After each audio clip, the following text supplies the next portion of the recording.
인력사무소가 가까운 역 주변의 쪽방엔 일용직 근로자들이 많습니다.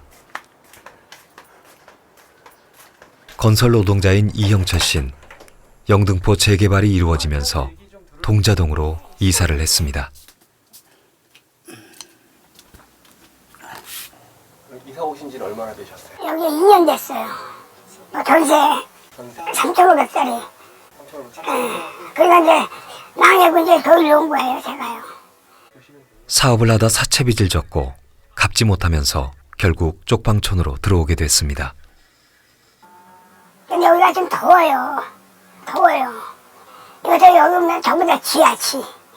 쥐요? 예, 많아요. 천장도. 천장에 쥐가 돌아다니고. 예. 저 밑에는 이렇게 불 끄면 컴컴해요. 건물이 막 막혀가지고. 벽으로 돼 있어요? 예, 아니요. 그러니까 여기 지금 살고 있어요. 네? 여기도 살고 있어요? 예, 사람이요. 이게 뭐냐면 이거 방이야, 이것도. 근데 원래는 창문이면 열면 밖이 보여야 되잖아요. 그러니까 여기 컴컴해요. 만약에 이거를 낮에서 이렇게 불 끄면은 네. 캄캄해요. 이게 낮에도 이렇게 캄캄한 거예요? 예, 이거 메꿨으니까요. 그 집주인한테 얘기를 하시지 그러셨어요? 근데 그런 거를 왜냐면 주인이 안 살고 관리자는 있어요. 건물이 한 사람 거 아니에요. 1층 거 밑에 가게 있고 1층 거고 2사 틀려요, 건물 집주자가. 여기는 방이 한 달에 월세가 얼마예요? 여기가 23만 원. 그러니까 전기세 하면 26만 원 줘야 돼요. 전기세는 따로 내시는 거예요? 네. 방세 같은 거 금방 들어오더라고요. 근데 말이에요, 방세. 예. 내일, 맨날 말이 내일도 노가다 가야 돼요. 그래, 방세 주세요. 일 가려고. 쥐가 돌아다니고 햇볕 한 점 들지 않는 캄캄한 방에서 지내지만 그는 주인에게 단 한 차례도 개선을 요구하지 못했습니다. 그거는 뭐예요? 심지어 집주인의 얼굴을 본 적도 없다는데요. 좀처럼 모습을 드러내지 않는 집주인들. 그렇다면 그들은 어디에 살고 있는 걸까요? 인근 부동산을 찾아가 봤습니다. 거의 안 사시겠죠. 예, 그 임차 이제 보통 쪽방은 건물주한테 임차해서 그 임차인이 관리인, 이제 여기서 부르기는 관리인이라고 하죠. 실은 임차해서 그분들이 살고 실제 건물 소유주나 분들은 거의 안 산다고 보면 돼요. 거의 안 살죠. 살 환경이 안 되잖아요. 실제로 쪽방촌에 거주하고 있는 건물주는 평균 30% 내외로 대부분 타지에서 살고 있는 부재 지주들입니다. 건물 관리를 소홀히 하거나 방치하는 이유이기도 합니다. 그러면 그 월세 수익이 뭐 천차만별이겠어요? 월세 수익 같은 경우는? 수익이 많기 때문에 방 하나에 뭐 20만 원, 뭐 이제 개인이 하는 거는 20만 원, 25만 원, 30만 원이라고 하면 10개면 300인데 그러면 땅이 15평인데 한 300 수익이 되는데 팔겠어요? 돈도 그냥 현금으로? 현금으로 그러니까 짭짤하죠. 현금 거래니까 추적이 안 되잖아요. 예. 뭐 카드를 받는 집이 있던가 없어요. 건물주 대부분은 중간관리인을 통해 현금으로 월세를 걷고 있었습니다. 탈세의 가능성도 높은데요. 오랫동안 중간관리인을 했다는 분을 어렵게 만나봤습니다.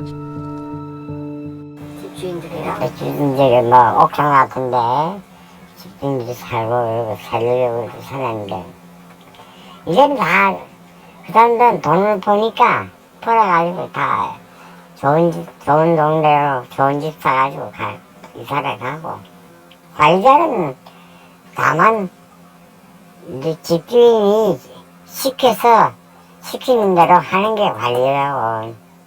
동네 금전에 대해서는 아무 다 소금시켜야 줘야 되니까. 난 보수를 받는 게 6만 원이거든. 반값에서 까는 거야. 6만 원을 깎아주는 거. 깎아주는 거야. 그럼 이 건물의 방이 다 몇 개예요? 70년. 70여 가구? 근데 20만 원이면은 1,400만 원이네요, 한 달에. 적지 않네요. 많죠. 몇 달 전 한 신문사에서 쪽방촌 실소유주에 대한 전수조사를 실시한 기사가 화제를 모았습니다.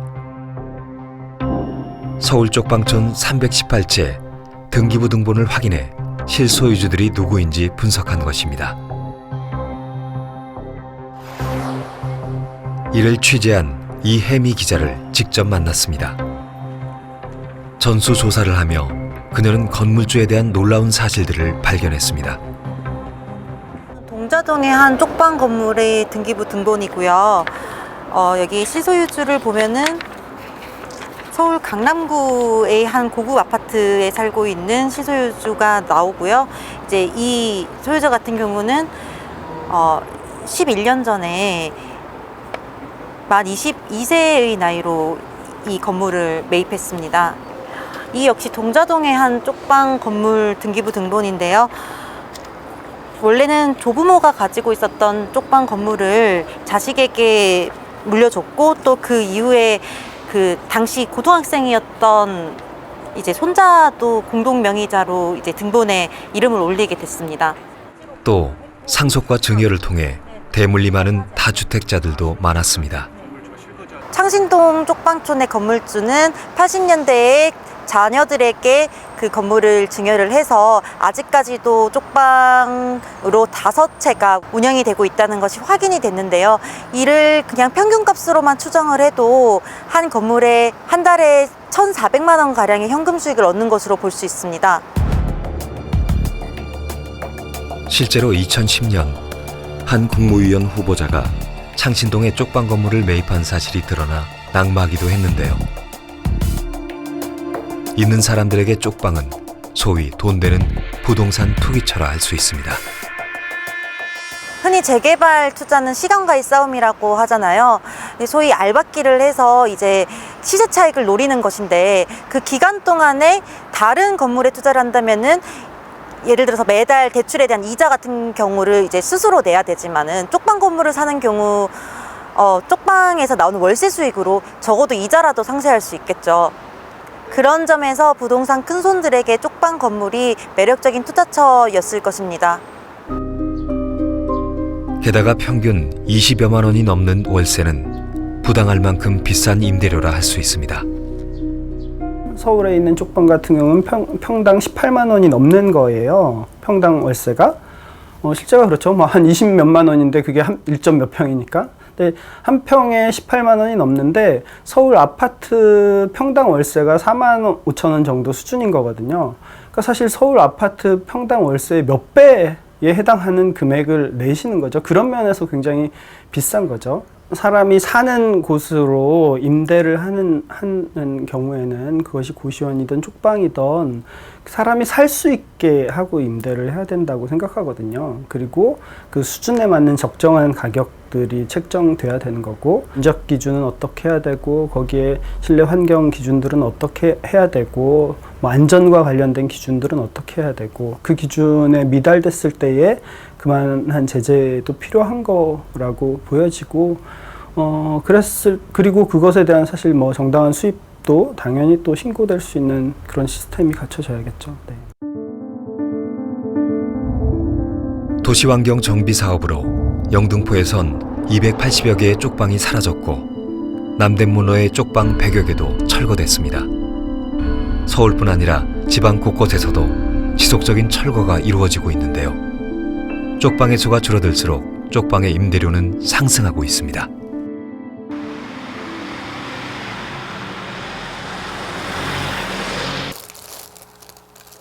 버스기사로 35년간 근무했다는 김정민 씨. 폐기종이 심각해져 더 이상 일을 할 수 없게 됐습니다. 친한 형님의 도움으로 잠시 기거하고 있지만 역시 언제까지 살 수 있을지 기약이 없습니다. 지금 내가 봤을 때는 여기서 노숙 생활하면 몸이 아파 고독산다고 그러잖아요. 저 같은 사람들이 그래요. 자존심 하나 세워가지고 공과금은 잔뜩 밀려있죠. 의료보험이니 뭐니. 오히려 공과금 안 내고 안 밀리고 그 판자촌에서 사는 사람보다 더 못하다는 거예요. 경제적 어려움에 가족들은 뿔뿔이 흩어졌고 결국 혼자가 됐습니다. 주거 지원비를 받고 있지만 월세를 내고 나면 밀린 공과금은 해결조차 할 수 없습니다.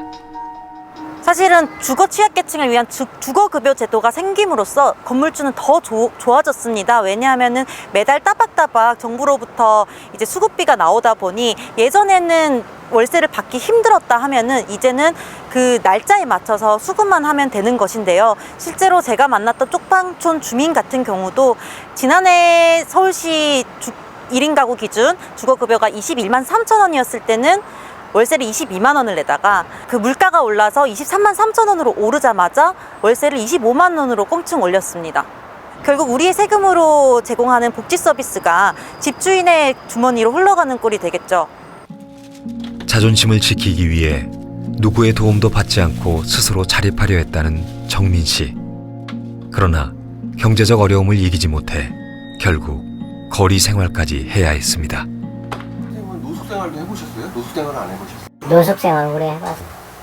어느 기간 정도 해보셨어요? 서울에서 건 1년 가까이 해보고요. 노숙자하고 나하고 틀린 것은 노숙인은 밖에서 자는 거고 나는 단지 방 안에서 잔다는 것 뿐이에요.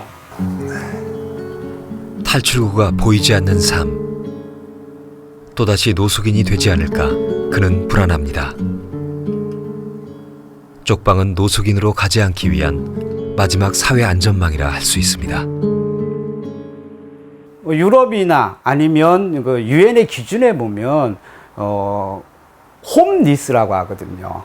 우리가 말하는 노숙자를 홈리스라고 하는데 하우스리스, 집이 없는 사람이 아니라 가족관계나 사회적 관계, 경제적 관계들이 깨진 사람들, 그것을 잃어버린 사람들을 표현하는 거거든요. 다시 말해서 빈곤 계층 중에 마장 밑바닥에 있는 사람들을 보통 홈리스라고 합니다. 우리 사회에서 노숙인 하면 거리에 있는 사람들, 집을 잃어버린 사람들 개념으로만 본다라는 거죠. 그래서는 안 된다는 거죠. 그러면 정말 몇 명 안 돼요. 노숙인 쉘터에서 생활하다가 좀 돈을 모아가지고 쪽방을 얻어 나갔다가 돈 떨어지면 다시 거리를 통해서 다시 노숙인 쉘터로 와. 지금 쪽방과 거리 노숙 아니면 노숙인 시설 이거를 회전문처럼 계속 돌아갑니다. 질병 아니면 사고 아니면 뭐 보증을 잘못 써서 경제적으로 뭐 사업을 망한다든지 이랬을 때 두 번째 기회를 주지 않는 우리 사회의 그 시스템 안에서는 누구나 노숙인으로 전락할 수 있는 거거든요. 아, 나는 괜찮아?